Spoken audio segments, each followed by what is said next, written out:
Previously on Rome, rise and fall of an empire. Ethnic tensions continue to divide the already ravaged empire as the barbarian-born General Ricimer claws his way to the throne. Hungry for power, he kills anyone who stands in his way, including his closest friends. Now, Roman control of the empire's once great western provinces is swept away by a storm of barbarian warlords and kings.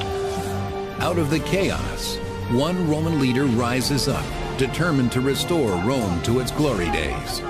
But in his path stands a fierce barbarian warrior prince. For the empire, the clash of their swords is the beginning of the end.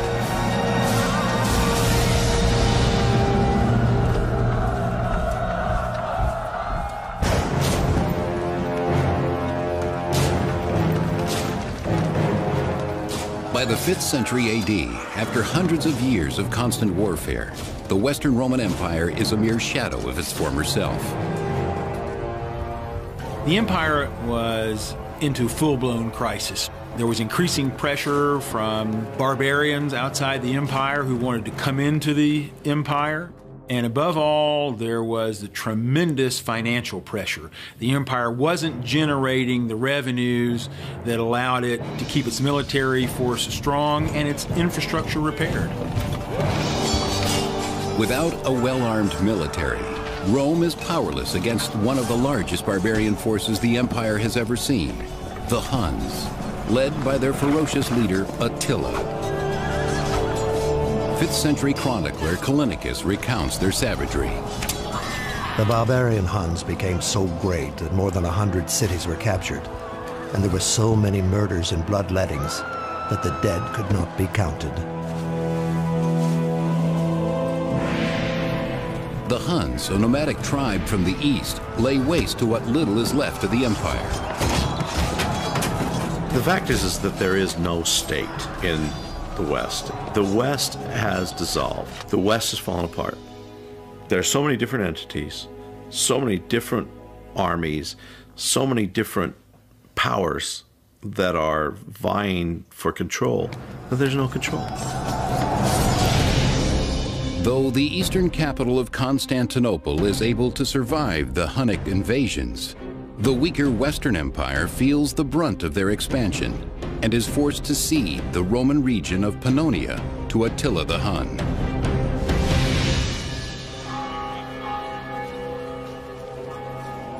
In the empire's former territories, Romans must now answer to their barbarian rulers, the Huns.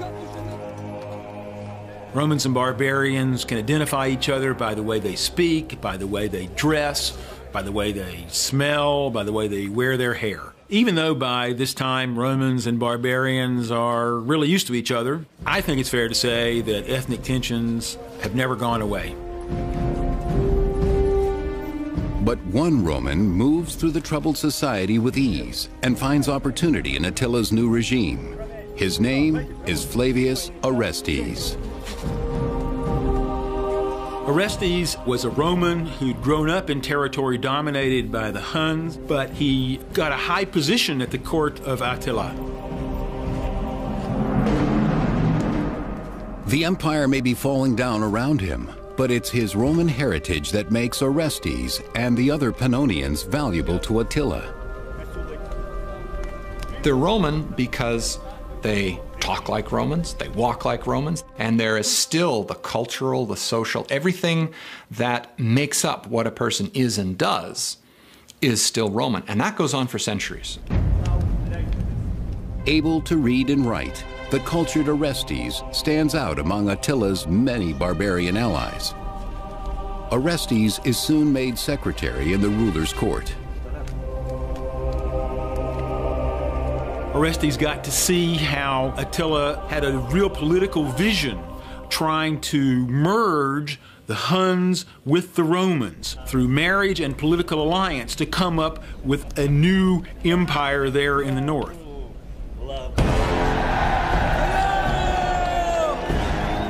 Having daily contact with Attila the Hun, Orestes experiences firsthand just how brutal barbarian justice can be. His Roman sensibilities are easily offended. I think it is fair to say that there's what we would call ethnic tension between barbarians and Romans. They faced a problem similar to the problem that we face today.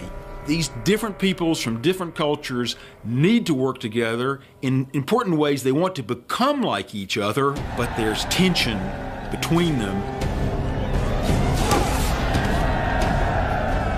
Though Orestes is repulsed by the barbarians' blood sacrifice of their enemies, in Attila's power, Orestes finds the ambition for something more. Orestes, when he served in the court of Attila, was able to see how this leader was organizing a nation out of nothing. And I think Orestes, above all, would have learned that there was a real possibility of seeing a new kind of Roman world.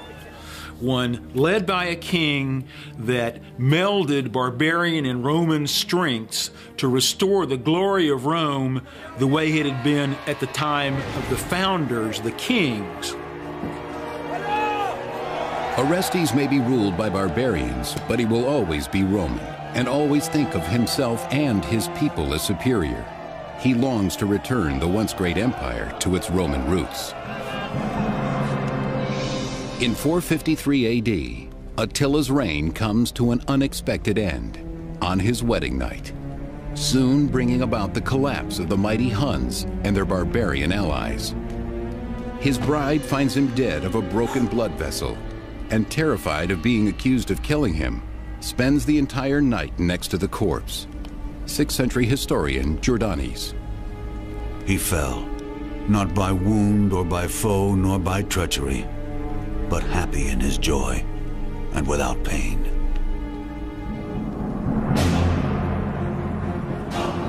But the Huns' demise cannot save Rome. The power vacuum that results only allows more barbarians to descend upon the fading Western Empire. In the following years, Rome's cities fall into disrepair. Hunger prevails, and beggars fill the streets. Orestes wanders, no longer a man of influence. He seeks his fortune in a land struggling to survive. The infrastructure seems to have crumbled in some cases fairly quickly. It varied from one region to another. Aqueducts, it's true, sort of perhaps fall into disrepair, and the quality of pottery, perhaps in some places, diminishes. It's all getting a bit more hectic. The street plans begin to change. The regular features break down. It is a time of diminished hope and starving children. The details of Orestes' travels are lost to us, but as a true Roman, he refuses to believe that the empire is beyond saving, that the humanity and civilization at its core cannot be brought back. He sets his sights on one day making his way to the city of Rome. The fact is that Rome fell physically far earlier than it fell psychologically. The idea that Rome could fall was difficult for many to accept, and many didn't accept it. They believed as long as there was an emperor on the throne, there was a Rome. As long as there were walls around the city, there was a Rome. As long as there was somebody who believed a Rome existed, the empire in fact existed. In the mid-5th century, after years of constant pressure from barbarian attacks, Rome is forced into a treaty with a powerful tribe called the Burgundians, granting them valuable Roman land in exchange for military service. Originally from Scandinavia, like many Germanic barbarians, the Burgundians are allowed to settle in southern Gaul. These territories on the periphery of Italy are the first to go. It's just very slowly, little bits and pieces are given away. In a way, it's kind of like if you think about your body. If you're out in the cold, your body is programmed to make sure that your brain and your sort of heart and whatever survive no matter what. So your fingers go first, your toes, your feet, your hands, and it's very much like the Roman Empire. In return for these land grants, the Burgundians must supply the empire with mercenary soldiers. But this treaty only furthers Rome's plight. When they give land to the barbarians, since land is a great source, perhaps the principal source of revenue, the more land they give away, the less money they have coming in. The less money they have coming in, the more land they have to give away in order to keep barbarian support, to keep the army strong. So it really is a vicious spiral that leads more and more to a financial crisis. The Burgundians' leader, Gundobad, is the son of a mighty chieftain. But as the empire grows weaker and more desperate for his tribe's many mercenaries, he is a powerful force in Rome as well.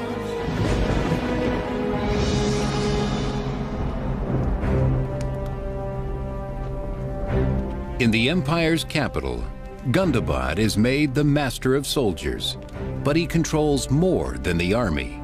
He also chooses Rome's emperor, Glycerius. It's a choice made by Gundobad because Gundobad thought that he was a loyal figure. But it's clear that Glycerius must rule at the pleasure of Gundobad, and he must rely upon the support of Gundobad to do this effectively. The emperor's great throne room is filled with more barbarians than Romans.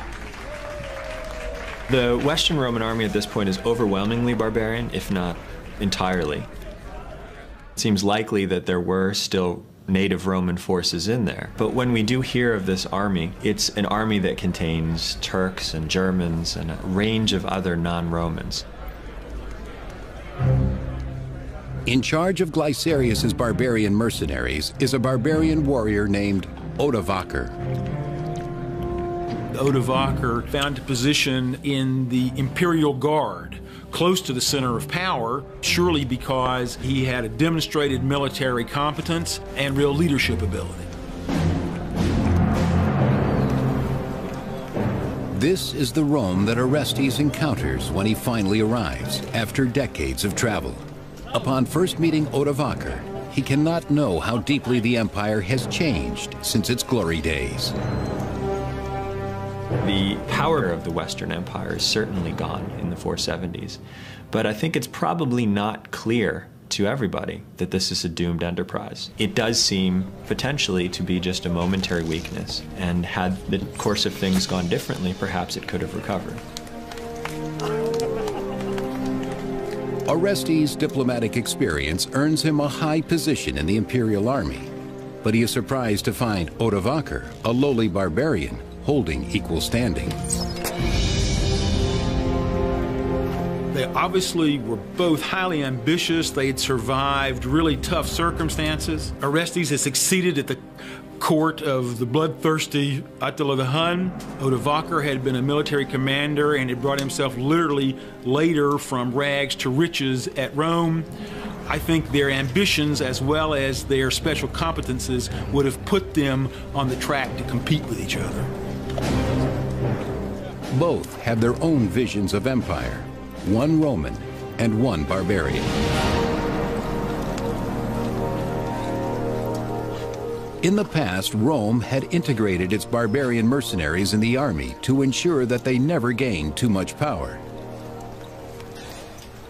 But what happens in the 5th century is that they stay as Germanic groups. They get to keep their own clothing, their own food, their own culture, their own administrative structure, their political structure, their military structure, and it's bizarre, but they aren't Romanized.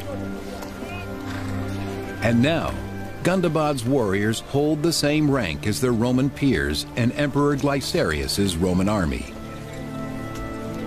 The army at Glycerius's disposal, or rather, basically that Gundobad has at his disposal, will be a mixed formation, no doubt comprising some Burgundians, but many other various groups as well, that together form, as it were, the army in Italy. In the case of the Roman army, there seems to have definitely been tensions at times between barbarians who were serving and Romans who were serving, Romans who felt that because it was the Roman army that their leadership capabilities should be recognized, whereas barbarians should be disqualified because they were barbarians. The once unified power of the Roman military is lost as violence explodes within its ranks, dividing the army against itself. General Orestes, once so skilled at diplomacy, soon finds that even he is powerless against it.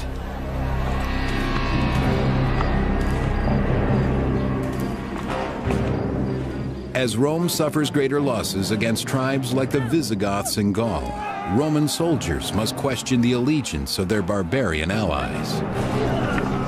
I think everybody had their own interests at this point. Things become somewhat fragmented and diffuse, so that what we're dealing with is a group of people whose interests are no longer united, even among the Romans themselves.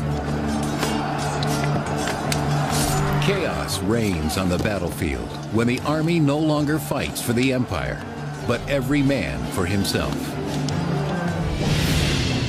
When the enfeebled Western Empire can no longer keep its enemies from sacking the Mediterranean coastline, the stronger Eastern Empire, based in Constantinople, finally steps in.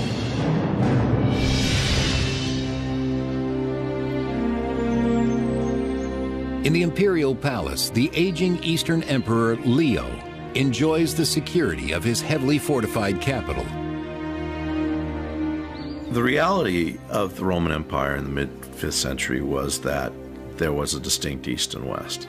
The reality was also that the East was prosperous, the West was not. Blaming Glycerius for Rome's failures, Leo hopes to extend his own reach by appointing a new Western emperor, Julius Nepos. The thinking about why Nepos was chosen to go to the west revolves around the position that Nepos had at court. He was a very well-placed person, related by marriage to the Emperor Leo. He was a figure who was suitable for leading an invasion to Italy.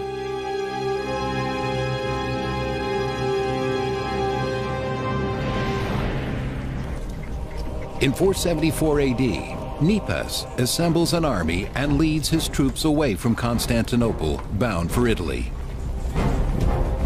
The East is going to look to reassert its influence in the West and find a candidate who could depose Glycerius.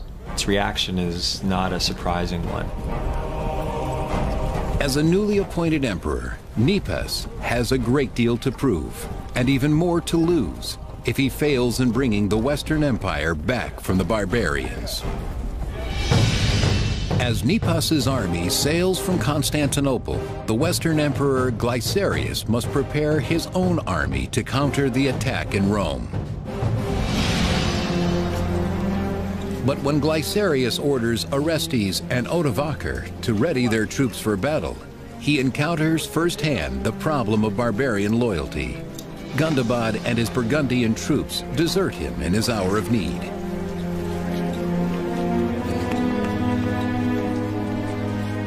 What happens is that Gundobad abandons his position to go back and become king of the Burgundians, which is clearly a lot more fun than being the generalissimo of Glycerius.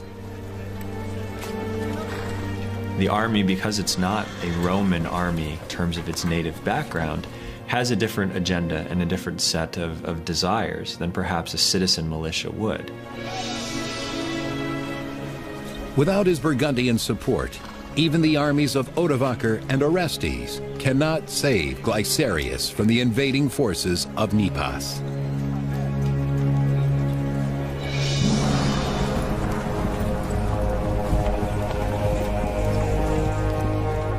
As Nepos draws near Rome, Glycerius and his commanders ride out, not for battle, but to plead for mercy. And so Glycerius found himself in a situation where he really couldn't expect military support either from hired barbarians or from his local troops. So when the Eastern Empire sent Nepos to take over, Glycerius made the only rational decision. He surrendered without a fight. Nepos, having come to Italy to violently unseat Glycerius, now spares the emperor's life. Nepos wanted the appearance of legitimacy, that he would become emperor with the backing of the Eastern Emperor and the approval and agreement of the Western Emperor, who would step down because he recognized that Nepos was the better man for the job. He orders Glycerius be made a bishop and sends him into exile far from Rome. In June 474 AD, when Nepos is crowned Western Emperor, he is lauded by Orestes and Odovaker. Being equally ambitious, Both men transfer their loyalty to their new leader immediately. Orestes, being Roman, also has an idea that there is still a Rome, and he can still protect Rome. In the case of Odovacar, there seems to be a recognition that there is no more Rome. And so how it plays out is you've got two very capable men at the very moment in time when a decision is made whether Rome will cease to exist. Nepos promotes the Roman Orestes and the barbarian Odovacar to the highest posts in his court, giving them unmatched power in Rome. Elevating Orestes and Odovacar at the same time, giving them kind of equal power, at least equal recognition. He's kind of prepared his own demise. In both of these characters, he's elevated individuals who are of strong will and of great capabilities. But the court politics in Rome are quickly overshadowed by relentless Visigoth invasions against the last remaining Western Roman territory of Gaul.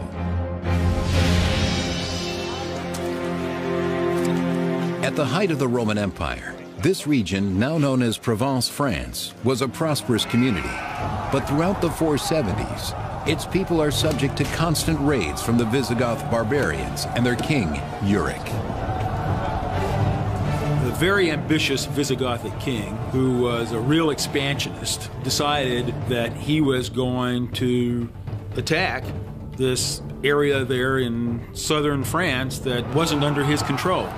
By this time, the Visigoths really did have an overwhelming force, and so it was simply part of the process by which Roman territory in Gaul was constantly shrinking until it was reduced to just a tiny slice along the coast of what is today southern France. The bloodthirsty Visigoth warriors lay waste to the villages of Provence, showing no mercy to the helpless Roman citizens. Barbarian Visigoths invade southern Gaul, forcing the meager Roman legion stationed on the border into battle. The imperial soldiers, underarmed and unprepared, are no match for the Visigoths. The Goths seem better organized. Their kingship seems to be stronger. They seem to be able to mobilize more forces, and the forces seem to be better able to deal with whatever eventualities occur in warfare. The fighting is brutal, the carnage overwhelming. Something must be done.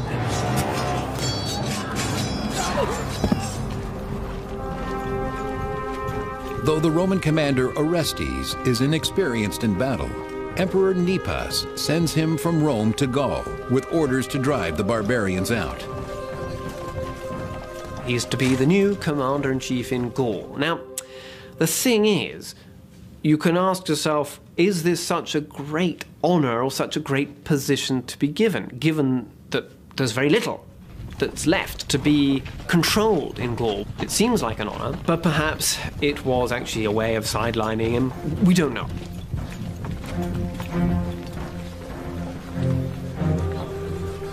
But in his camp on the Italian border, the former diplomat Orestes tries his hand at military strategy, hoping to sideline Odovacar and the new emperor Nepos instead.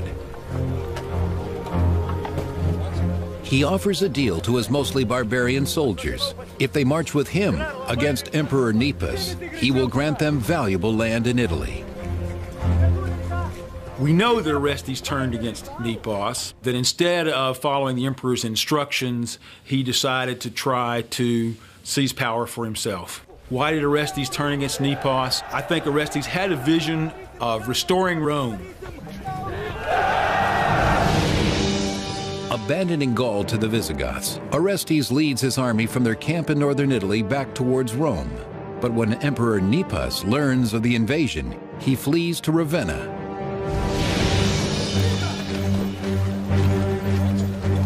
In August of 475 AD, Orestes marches into Ravenna and orders his troops to scour the city in search of the emperor.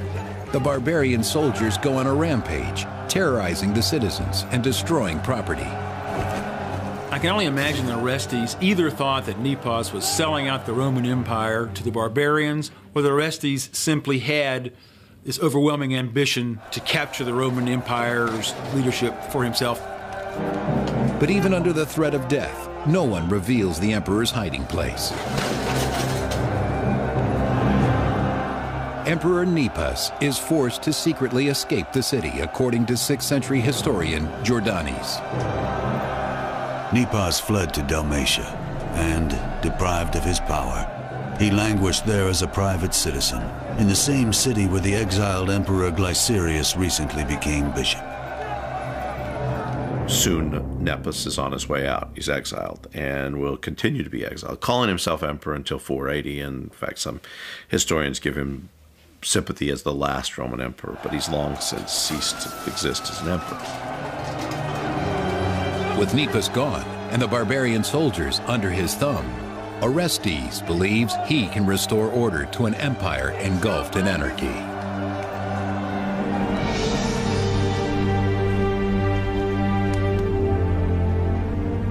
In a surprising turn, Orestes does not take the throne himself, but instead names his young son Romulus Augustulus emperor. Orestes decided that he, with his childhood having grown up among barbarians and his service at the Hunnic court, that maybe the Italian elite wouldn't want him, Orestes, as the emperor, but they would accept this pure Italian Romulus as their leader because it would appeal to their sense of tradition, no matter how empty in terms of power that feeling was now. The boy will remain in the well-protected city of Ravenna. He was protected by Paulus, his uncle. Romulus is still an adolescent and had not yet come to full maturity, hence his name Augustulus, or Little Augustus. Young Romulus is merely a puppet for his father. It is Orestes who will rule the empire, finally edging out his rival, Odovaker, to become the most powerful man in Rome.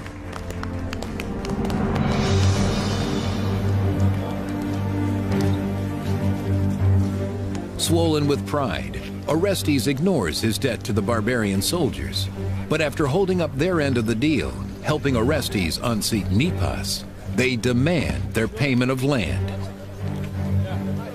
These guys want to get settled on Italy, on Italian territory, on the land of Italian senators. And Orestes is enough of a Roman to know that this isn't going to fly. And so he says no. Orestes couldn't pay the soldiers. For the soldiers, the purpose of having an emperor was to pay them. And so when Orestes, the power behind the throne with his son on it, can't come up with the money that they want, or can't come up with the land that they demand, then there's only one answer. Get rid of that emperor and get somebody else who can get us what we want. With the help of his guards, Orestes is able to flee the chaos, but he underestimates the power of the barbarian army, now bent on revenge. When the barbarian soldiers are denied what Orestes has promised them, settlement land in Italy, they turn to his greatest rival for help, Odovaker. So the soldiers made a perfectly rational decision to go to somebody else, in this case Odovaker, who they thought had a better chance of satisfying their demand. Odovaker was a barbarian, and they could expect that he wouldn't have nearly as many qualms about giving them land or money or whatever they needed, regardless of where it came from, in order to make them happy. The soldiers make Odovaker an offer he can't refuse. So they turn to him and they say, well, if you can get us this land, we'll make you king. How does that sound? Oh, that sounds all right. So off they go, and he seems to be the leader of the sort of ragtag bag of Germanic peoples in this supposedly Roman army. Together they set out to bring down all Roman power in the empire. Odovaker will now taste the revenge he seeks against Orestes, who dared to usurp his power in Rome.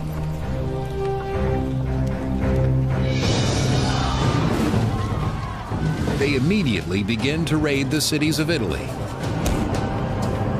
The narration that we have of this talks about days and days of plundering, the wealthy being stripped of all of their money.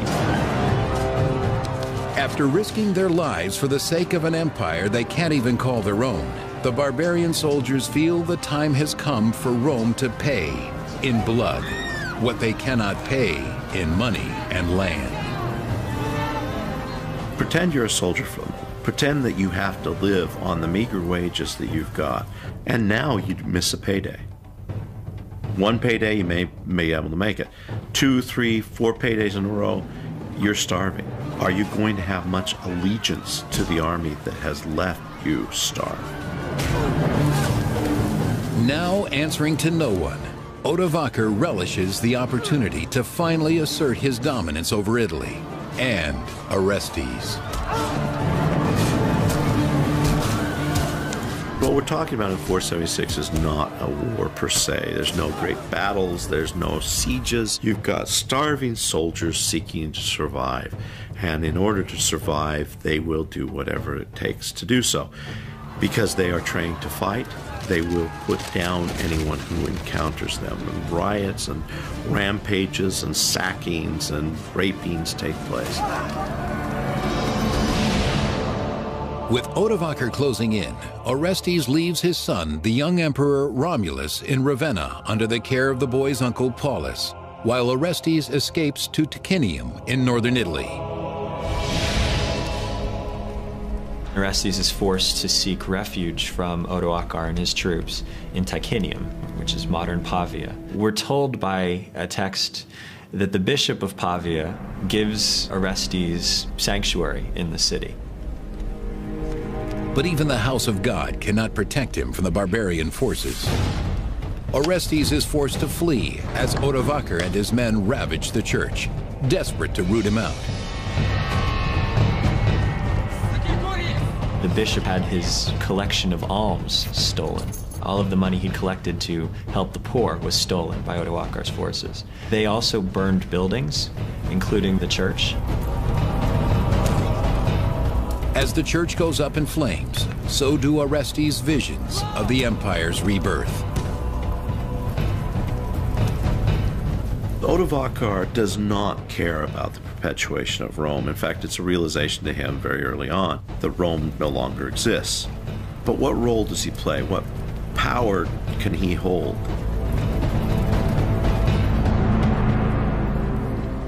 Orestes and his guards escape Ticinium, hoping to buy enough time to prepare for the certain face-off with Odovaker.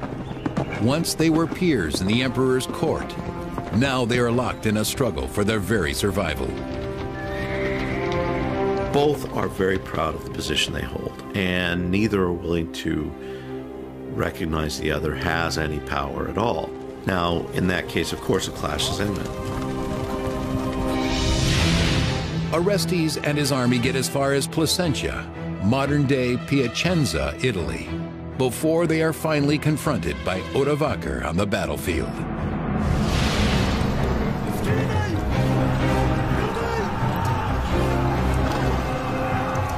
The inexperienced Orestes has little chance against the savagery of Odovaker's barbarian troops.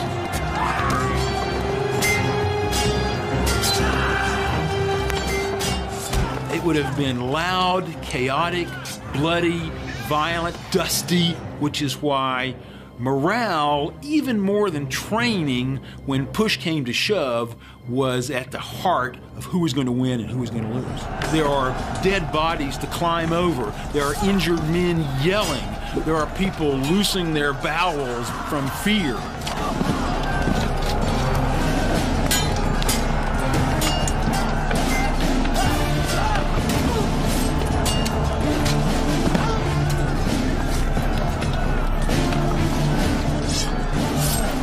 There was something still symbolic about the empire, as if the last few gasps of imperial power could be hung on to by someone who felt that the empire could be restored by them. They thought the empire was still existent, or that they could save the empire. We know as historians now that they cannot. No matter how foolish, Orestes refuses to admit defeat. Now fighting on a battlefield near Placentia, Italy, the two adversaries vie for supremacy, just as they once did in the emperor's throne room in Rome. Odovacar and Orestes are the two most important individuals in the West. On their shoulders lie the future of Rome, and one has to agree with the other. There has to be some compromise made. If not, there will be violence, and that's in fact what happens. It's a brutal fight to the death, and in the battle's end, just as in the empires, the Roman finally succumbs to the mightier barbarian.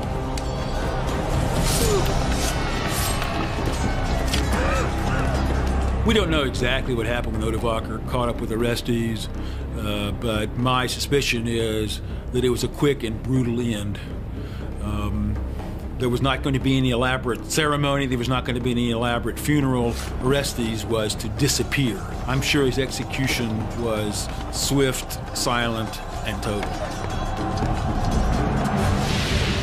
Victorious, Odovacar and his troops marched to Ravenna to address the only unfinished business left, the young son of Orestes, the last Western Roman emperor. The 12-year-old emperor, Romulus Augustulus, and his uncle Paulus are unaware of Orestes' death and unprepared for the murderous assault of Odovacar's men. When Odovacar comes to Ravenna, Romulus is not able to put up much of a fight, but Paulus, who is charged with protecting Romulus, manages to do this and tries to protect his nephew. Odovacar's forces then kill Paulus and move against the boy emperor, Romulus Augustulus. Terrified, the boy flees the sounds of his uncle's murder. The last Roman emperor, trapped like a bewildered animal, cannot hide from the barbarian's blade. There is no escape. Romulus is a mere figurehead, and so there's no reason, in essence, for Odovacar to do anything to him. But the ruthless warrior makes a surprising choice. He spares the boy's life, sending him into exile. By saving his life, Odovacar can show his clemency and can show to the Romans that he can behave in the way that a just sovereign ought to behave. In the summer of 476 AD, Odovacar becomes Italy's first barbarian ruler. Odovacar is now king. Now, he's not king of Italy, he's not king of the Roman Empire, he's just king of these guys. This little motley band, whatever it was, making up the Roman army at this point. Odovacar is king, not emperor, because the Roman Empire is officially dead, just over 500 years after its birth in 27 BC. It really is the end of a Roman emperor in the West. Now there's going to be a king in the West. There's still a Roman emperor in the East, but the East has no effective control over the West. In a real political sense, things have changed fundamentally. News of Rome's fall travels quickly to the new Eastern Emperor Zeno in Constantinople. The messengers arrive bearing the news the Eastern Empire has dreaded for years. They carry the last vestige of the boy emperor's imperial office. The last thing that Odovacar has Romulus Augustulus do before he formally steps down from the Roman throne is send an envoy on behalf of the Senate and the emperor, conveying the ornaments of imperial authority to Constantinople with the word that no emperor is needed in the West. With a barbarian king lording over Italy, the remaining symbols of Roman power are no longer needed. We know that Odovacar very publicly proclaimed he was not going to wear the purple robes and the golden crown that signified a Roman emperor at the time. He was going to leave those aside. Odovacar was something new. He was a king in the West, not an emperor. The robes and the crowns and the jewels of emperorship now belonged to the Eastern Emperor. But in his hands, they no longer signify power and prestige, only failure and loss. Back in Italy, the families of the barbarian soldiers are now finally granted the land they fought for. The West now lies completely in their hands. It's clear Odoacer did uphold what he had agreed to his soldiers. He kept his promise, he gave them what was due to them, and was a man of his word to those supporting him. For the empire, invasions of women, children, and homesteads proved more powerful than those of warriors and siege machines. Rome became strong in the beginning because it took in outsiders. That is to say, it encouraged immigration. But in the end, when the barbarians came in numbers and wanted to be part of the Roman Empire, for complicated reasons, the Romans were unable to take them in the way that they had done before. This failure to make immigration a positive source of strength really was one of the principal reasons for the undoing of the Roman Empire.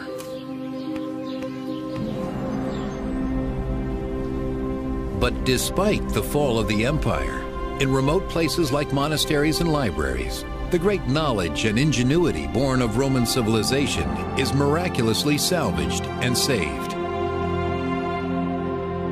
The idea of Rome endured because in those pockets where there was still an emphasis on learning and education and books, it was Romanness and the classics of Roman literature and culture that were seen as the foundation of a civilized life. The Roman Empire has bequeathed a huge amount to us, certainly in the West. So many institutions, so much terminology, the very languages that we speak that are so marked by Roman influence. It's all around us. We simply cannot escape the Roman legacy, however hard we may try. And that's why it matters.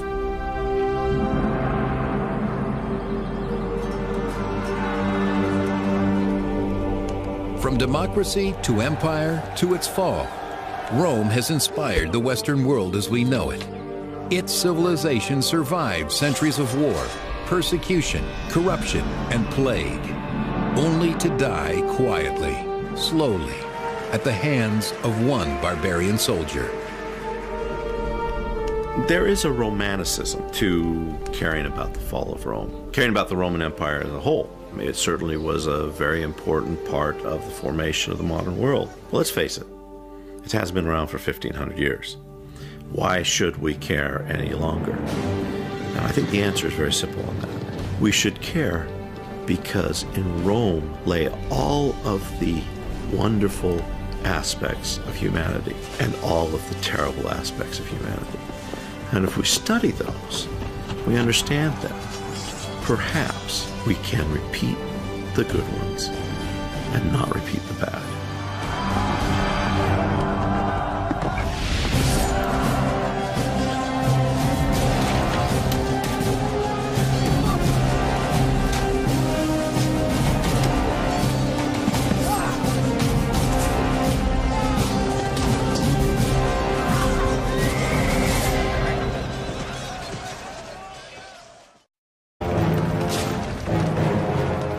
By the 5th century AD, after hundreds of years of constant warfare, the Western Roman Empire is a mere shadow of its former self. The empire was into full-blown crisis. There was increasing pressure from barbarians outside the empire who wanted to come into the empire. And above all, there was the tremendous financial pressure. The empire wasn't generating the revenues that allowed it to keep its military force strong and its infrastructure repaired. Without a well-armed military, Rome is powerless against one of the largest barbarian forces the empire has ever seen, the Huns, led by their ferocious leader Attila. 5th century chronicler Callinicus recounts their savagery. The barbarian Huns became so great Around him, but it's his Roman heritage that makes Orestes and the other Pannonians valuable to Attila. They're Roman because they talk like Romans, they walk like Romans, and there is still the cultural, the social, everything that makes up what a person is and does is still Roman, and that goes on for centuries. Able to read and write, the cultured Orestes stands out among Attila's many barbarian allies. Orestes is soon made secretary in the ruler's court. Orestes got to see how Attila had a real political vision, trying to merge the Huns with the Romans through marriage and political alliance to come up with a new empire there in the north.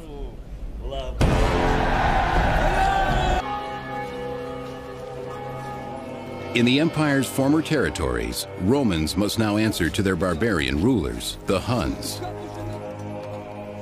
Romans and barbarians can identify each other by the way they speak, by the way they dress, by the way they smell, by the way they wear their hair. Even though by this time Romans and barbarians are really used to each other, I think it's fair to say that ethnic tensions have never gone away.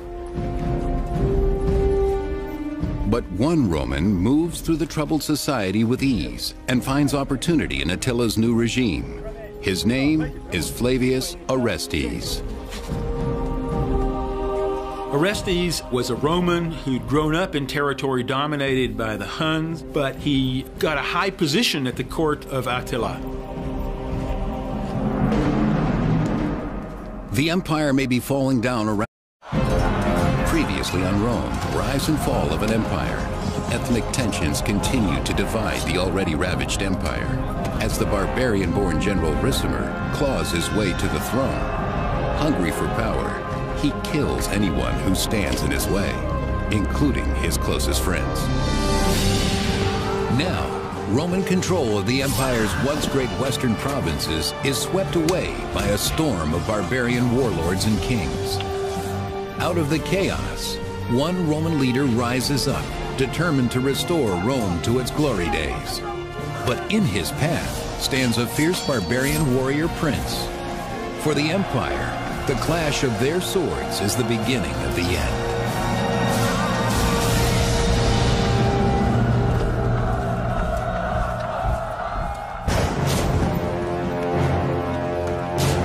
More than 100 cities were captured, and there were so many murders and bloodlettings that the dead could not be counted. The Huns, a nomadic tribe from the east, lay waste to what little is left of the empire. The fact is that there is no state in the West. The West has dissolved. The West has fallen apart.